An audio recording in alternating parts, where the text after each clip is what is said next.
નમસ્તે વિદ્યાર્થી મિત્રો. અગાઉ આપણે ચર્ચા કરી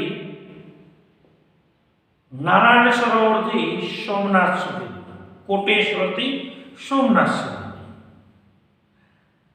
સોમનાથ સાહેબે સોમનાથ બોર્ડમાં લખ્યું એટલે વિદ્યાર્થી કીધું સાહેબ તમે એક નામ ભૂલી ગયા. તમે તમારા નામનું સ્થળ લખવાની ઉતાવળમાં એક નામ ભૂલી ગયા. એ સ્થળ કયું હશે વિદ્યાર્થી મિત્રો? એ સ્થળ હતું પોરબંદર. પોરબંદર એટલે સુદામા અને મહાત્મા ગાંધીજીની જન્મભૂમિ. તમને ખ્યાલ જ છે, પુસ્તકમાં ઘણીવાર વાંચ્યું હશે કે ગાંધીજીનો જન્મ પોરબંદરમાં થયો. એ જ પોરબંદરમાં સુદામા. સુદામા એટલે કોણ એ ખ્યાલ છે? કઈ યાદ આવ્યું? હા, સુદામા એટલે કૃષ્ણના મિત્ર. એમનો જન્મ પણ પોરબંદરમાં થયો. ત્યાંનો દરિયો મુંબઈની ચોપાટીને ભૂલાવે તેવો છે. પોરબંદર પણ દરિયાકાંઠે આવેલું છે. એની ચોપાટી પણ મુંબઈની ચોપાટીને ભૂલાવે તેવી છે. પ્રભાસ ક્ષેત્ર બાજુમાં પ્રભાસ પાટણ જેને આપણે કહીએ છીએ. મનુષ્યના પુરાતન નિવાસનું કેન્દ્ર છે. પ્રભાસ એ ક્ષેત્ર છે વિદ્યાર્થી મિત્રો કે જ્યાં કૃષ્ણ ભગવાને પોતાનો અંતિમ શ્વાસ લીધો. પ્રાચીના પીપળા તણે પોઢેલ મારા પ્રાણ. એક પારગીએ કૃષ્ણ ભગવાનના પગના ફણામાં બાણ માર્યું હતું અને એ બાણ લાગવાના કારણે ઇતિહાસ તો એનો બહુ મોટો છે, પણ ટૂંકમાં કહીશ કે એ બાણ પગના ફણામાં લાગવાના કારણે કૃષ્ણ ભગવાનનું મૃત્યુ થયું હતું. અને એ વિસ્તાર એટલે પ્રભાસ પાટણ વિસ્તાર મનુષ્યના પુરાતન નિવાસનું કેન્દ્ર છે.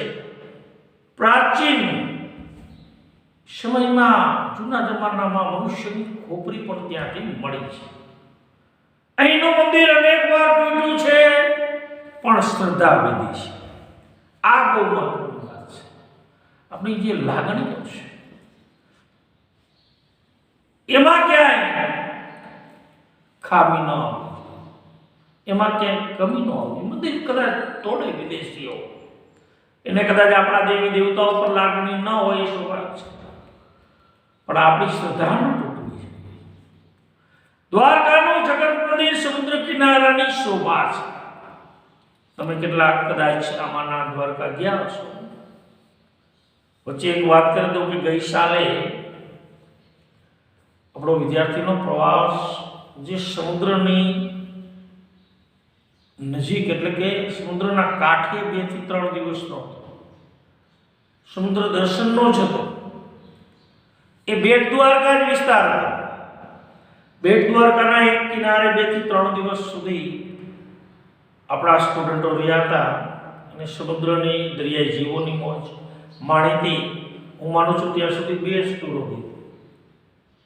કદાચ 12 સાયન્સવાળા કે 11 સાયન્સવાળા ગયા હતા અને 9મા વાળા પણ ગયા હતા. એ દ્વારકા સમુદ્ર કિનારાની શોભા છે. એક વિદ્યાર્થી આ ચર્ચા ચાલે છે ક્લાસમાં પ્રવાસના સ્થળોની, ખાસ કરીને સાગરકાંઠાની. એક વિદ્યાર્થી વચ્ચે કીધું સર તમે એકવાર સાત દ્વારકાની વાત કરતા. સાહેબે કીધું કારણ કે ભૂગોળના સાહેબ છે અને સાહેબે કીધું તો 5000 વર્ષ પહેલા ઇતિહાસમાં જવું પડે. અત્યારનું દ્વારકાનું મંદિર એ 7મી વાર બંધાયેલું છે. જો યુવાનોએ સોમનાથ ઉપર પણ મને એકવાર ચડાઈ કરી હતી. આપણા અનેક મંદિરો તોડવામાં આવ્યા, છતાં આપણી શ્રદ્ધા અડગ રહી છે અને ફરીવાર મંદિરોનું નિર્માણ કર્યું. અત્યારે જે દ્વારકાનું મંદિર છે એ 7મી વાર બંધાયેલું છે. દ્વારકા એટલે ગેટવે ઓફ ઇન્ડિયા. ભારતમાં આવવાનું પ્રવેશ દ્વાર. એમ તો દીવ દ્વારા પણ વિદેશીઓ ભારતમાં આવ્યા છે. આ બધા સ્થળો છે એ સાગરકાંઠાના છે. બીજા એક બે સ્થળોની માહિતી. એક તળાજા છે. તળાજા એટલે નરસિંહ મહેતાનું જન્મ સ્થળ. ભાવનગરથી ઉપર જાઓ એટલે રોડ ઉપર જાઓ તો એક મોટું ગામ, અત્યારે તો કદાચ તાલુકો પણ છે, અને એની બાજુમાં ભવનાથ મંદિર છે. અલંગ, આ કદાચ તમે વિદ્યાર્થી મિત્રો સમાજમાં નામ સાંભળ્યું હશે. દરિયા કિનારે જગત વિખ્યાત એવું સ્થળ છે કે જ્યાં વહાણો ભાગવામાં આવે છે.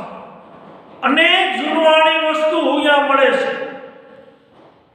વિદેશથી જે વાહનો આવે છે એને ભાગે છે ઉદલા રાખી, મોટા જહાજો છે,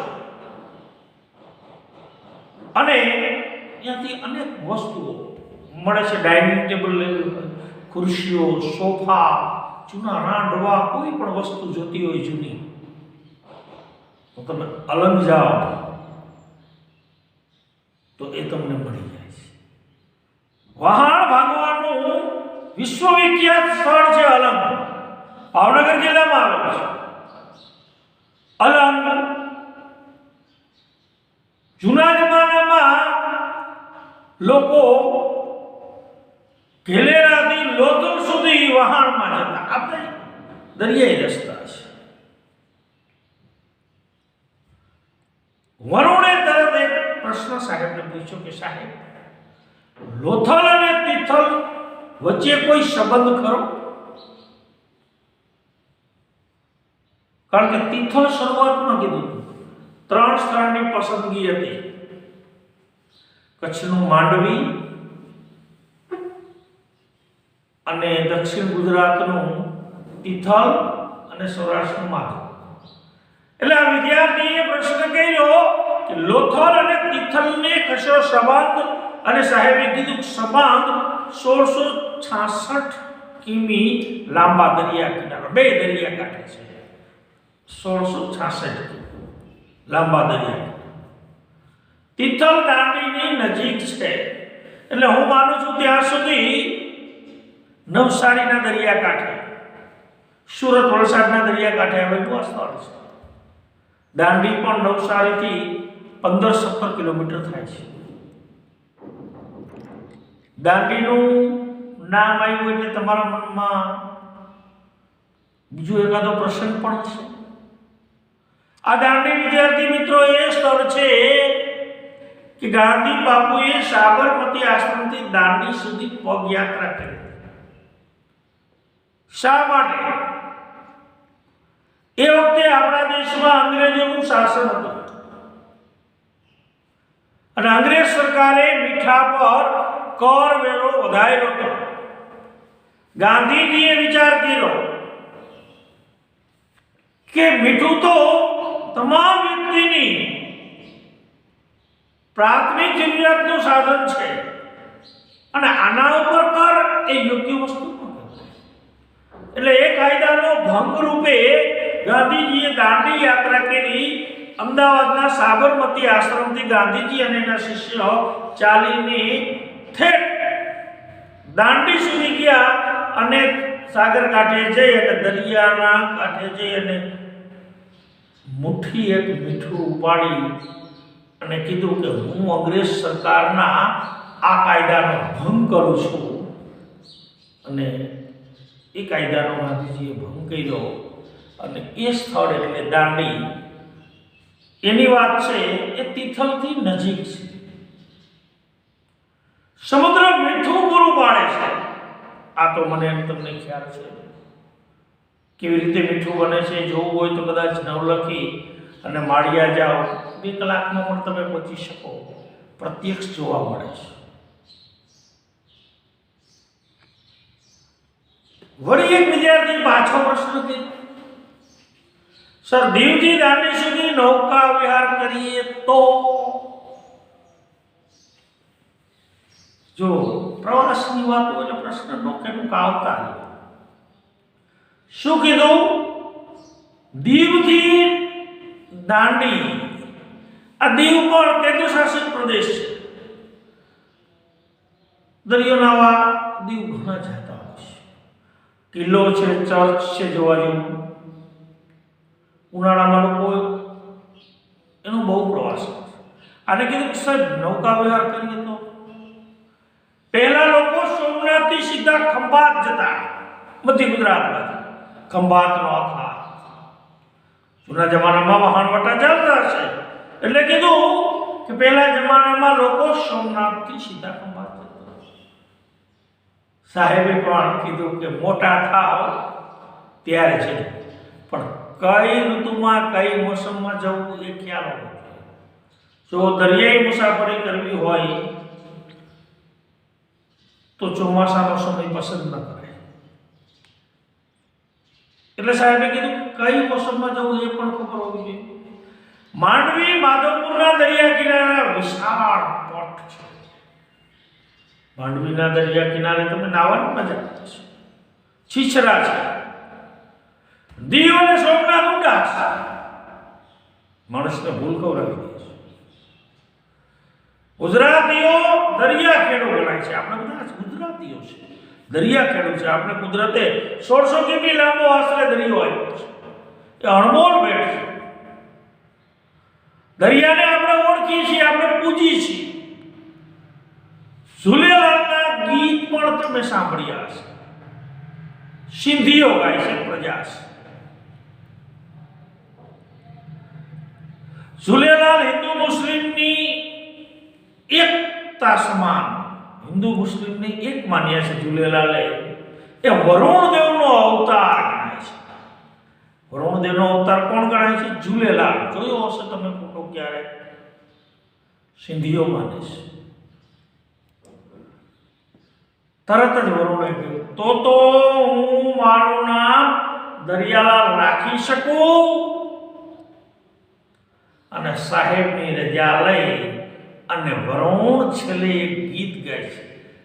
લાલ મેરી પત રખિયો બલા ઝૂલે લાલ, જીંદડી લાલ ચુંદડી લાલ, ધમાધમ મસ્ત કલંદર, वली का पहला नंबर.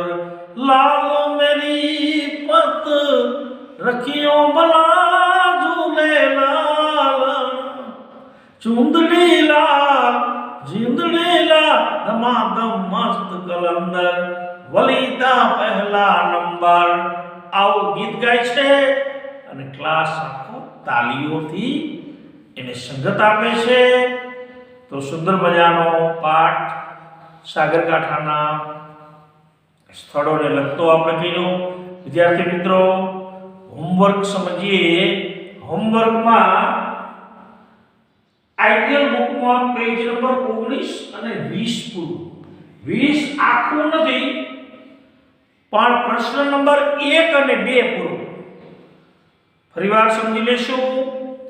આઈડિયલ બુકમાં પેજ નંબર 19 અને 20 પૂરું. પ્રશ્ન નંબર 1 અને 2.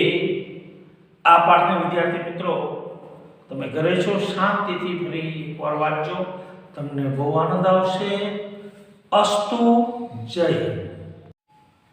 સોમનાથ સરે કીધું કે આજે આપણા ક્લાસના વિદ્યાર્થી સિંધુનો જન્મદિવસ છે.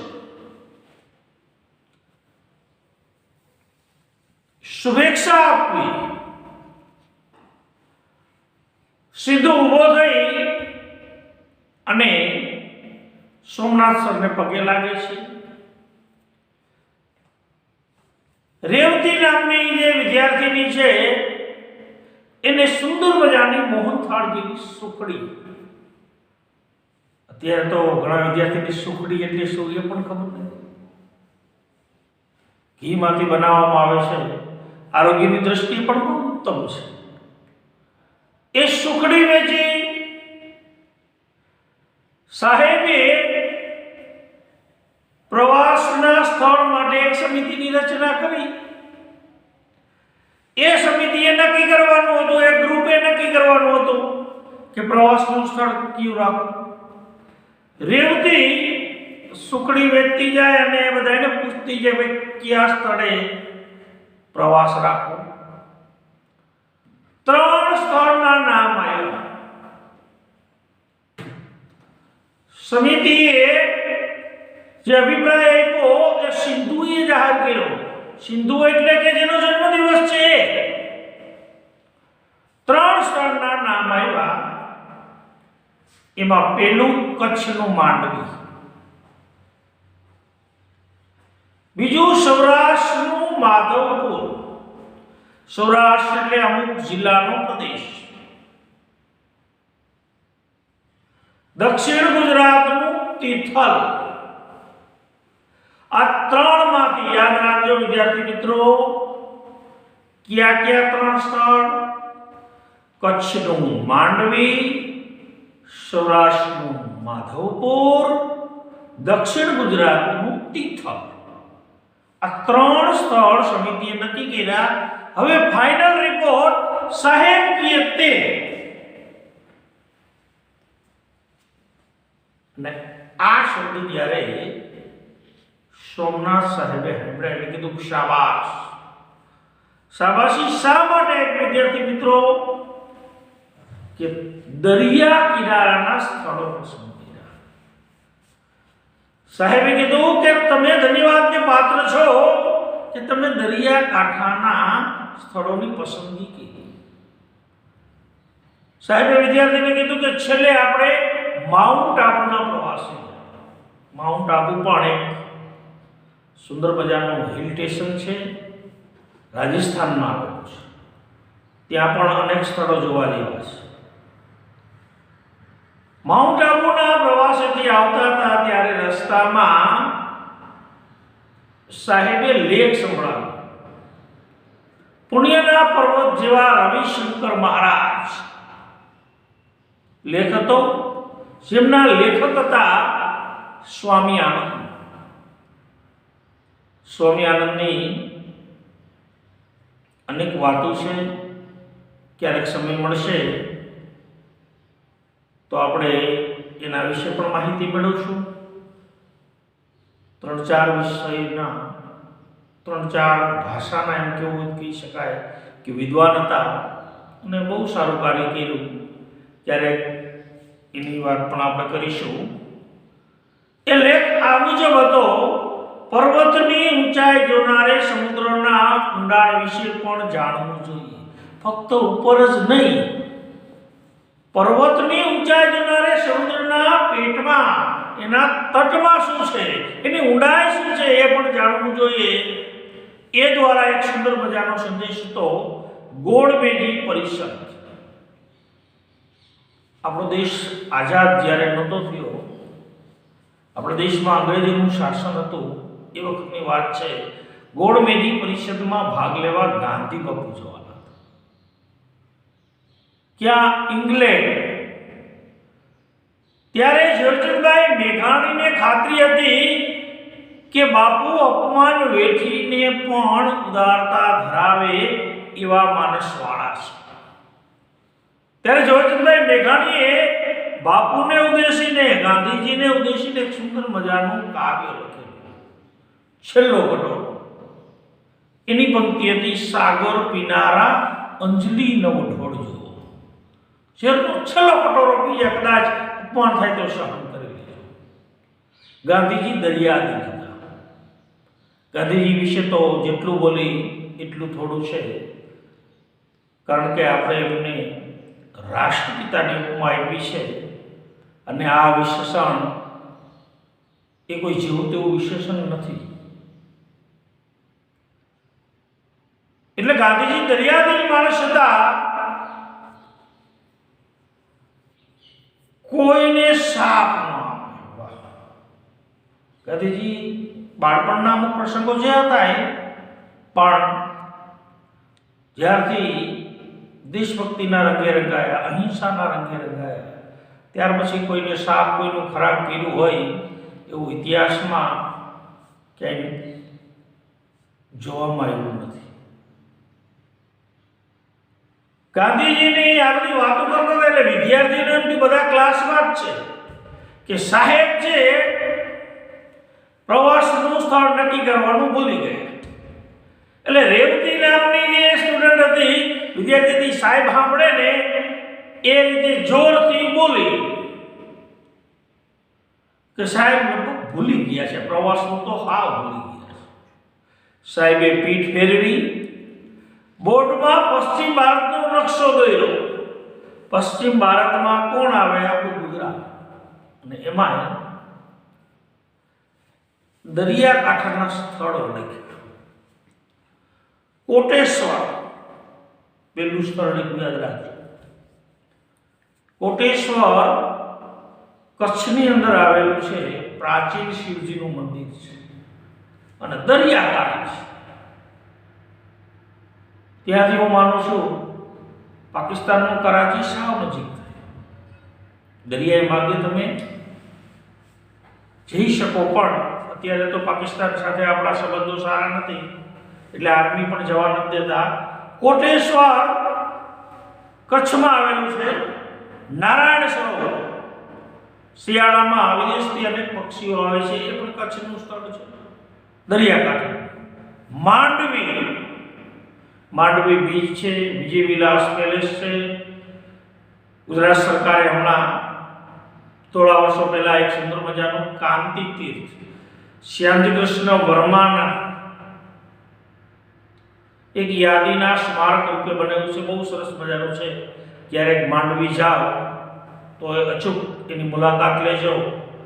અને ટંકારા વાસીઓ માટે, ટંકારા તાલુકા માટે પણ ગૌરવની વાત છે કે શ્યામજી કૃષ્ણ વર્મા એ મહાન દેશભક્ત થઈ ગયા અને એમના ગુરુ ભોંસીદાનંદ સરસ્વતી હતા. ક્યારેક માંડવીના એ કાંતિ તીર્થની મુલાકાત લેજો. ટંકારાના ટાવરની, ટંકારાના આર્ય સમાજના અનેક ફોટાઓ છે. માંડવી પછી દ્વારકા તો કેને નામ ન સાંભળ્યું હોય? દ્વારકા અને બેટ દ્વારકા બે સ્થળો છે. દ્વારકા છે એ સાગર ત્યાં આપો છો. જો બેટ દ્વારકા જવું હોય તો તમારે વાહનમાં હોડિયામાં બેસી અને જવું પડે. અને વર્તમાન સમયમાં અત્યારે પુલનું કામ પણ ચાલુ છે. એ કૃષ્ણ ભગવાનની નગરી છે. બોલો હવે શું લખવું? આ સ્થળ સોમનાથ સાહેબે લખેલા. ક્યાં ક્યાં યાદ રાખજો? કોટેશ્વર, નારાયણ સરોવર, માંડવી, દ્વારકા, બેટ દ્વારકા, આ તમામ સ્થળો દરિયાકાંઠાના સ્થળો છે. વિદ્યાર્થીએ કહ્યું માધવપુર. વાહ! એક વિદ્યાર્થીએ માધવપુરનું નામ આપ્યું અને એને કીધું સાહેબ મેં જોયું છે, તેનો લેખ પણ લાવ્યો છે.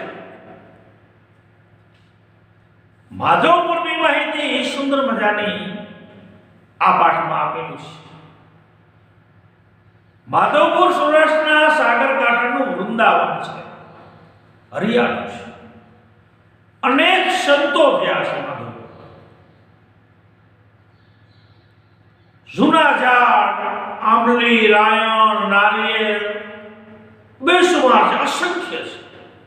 પપૈયાના ઝાડ પણ એટલા છે.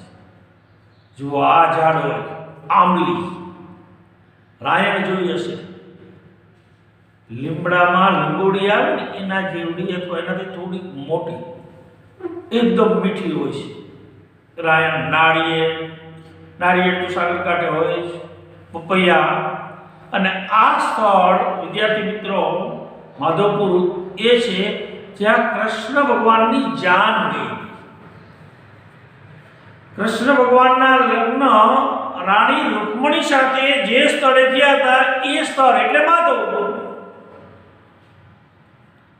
માધવપુરનો માંડવો અને જાદવપુરની જાન, પરણે રાણી રૂકમણી અને તોરણે પધાર્યા ભગવાન. આ એક દુહો છે રૂકમણીજીનું, જ્યાં લગ્ન સ્થળ છે. ભગવાન શ્રી કૃષ્ણ જાનને દ્વારકાથી આવ્યા હતા એ સ્થળ એટલે માધવપુર. મોટો મેળો ભરાય છે. ગુજરાતના 5-7 મેળાની ગણતરી કરો ને એમાંનો આ એક માધવપુરનો મેળો. લોકગીત હોય છે માધવપુરનો મેળો મેળો મારો રંગીલો, બીજા મેળાની પણ વાત કરી છે. એક ભવનાથનો મેળો. ભવનાથ એટલે જુનાગઢ વિસ્તાર. જુનાગઢના દિગંબર સાધુઓનો જે મેળો ભરાય છે, દેશ વિદેશમાં પ્રખ્યાત છે. એક તરણેતરનો મેળો, લોક સંસ્કૃતિનું પ્રતીક ઈ મેળો, અને એક આ માધવ. આ ત્રણ મેળા સૌરાષ્ટ્રના બહુ મોટા મેળા છે. અને આ કાંઠે નદીઓ ભાદર, ઓજત અને મધવંતી નદીઓ. આ વિસ્તારને ઘેડ વિસ્તાર કહે છે. કયો વિસ્તાર વિદ્યાર્થી મિત્રો? ઘેડ. હું માનું છું ત્યાં સુધી જામનગરની સરહદથી આગળ અને પોરબંદરની સરહદથી આ બાજુ બંનેની વચ્ચેનો જે વિસ્તાર છે એ ઘેડ. દરિયો કિનારો એટલો સરસ છે. લેખક એમ કીધું કે દરિયો અહીં બહુ સરસ મજાનો છે, ઉજળો છે, વિશાળ છે. લોકો ચોરવાડ એક વિસ્તાર છે, અહીંયા પણ દરિયો છે. ચોરવાડના દરિયા કરતા પણ આ વિસ્તારને વધુ પસંદ કરે છે. માધવપુરે જાવ એટલે દરિયાની મોજ પણ હોય છે. જો આ એક વિદ્યાર્થીએ માધવપુર વિશે માહિતી આપી છે. ત્યાંનો સૂર્યોદય અને સૂર્યાસ્ત પણ જોવા જેવો છે. મુક્ત થઈ જવાય છે. સોમનાથ સાહેબે આગળ લખ્યું સોમનાથ. જો સ્થળ કોટેશ્વર, નારાયણ સરોવર, માંડવી, દ્વારકા, બેટ દ્વારકા, આ બધું સ્થળ છે. સોમનાથ સાહેબે લખ્યું આગળ સોમનાથ. સોમનાથ પણ સુંદર મજાનું દરિયાકાંઠાનું સ્થળ છે. 12 જ્યોતિર્લિંગમાંનું પહેલું જ્યોતિર્લિંગ છે. ભવ્યાતિ ભવ્ય મંદિર છે. પણ સોમનાથ સાહેબે સોમનાથ લખ્યું એટલે એક વિદ્યાર્થીએ કીધું, સાહેબ ઉતાવળમાં, એના નામની ઉતાવળમાં એક સુંદર મજાનું સ્થળ ભૂલી ગયા છે. એ સ્થળ કયું છે એની ચર્ચા હવે પછીના તાસમાં આપણે કરીશું. અસ્તુ.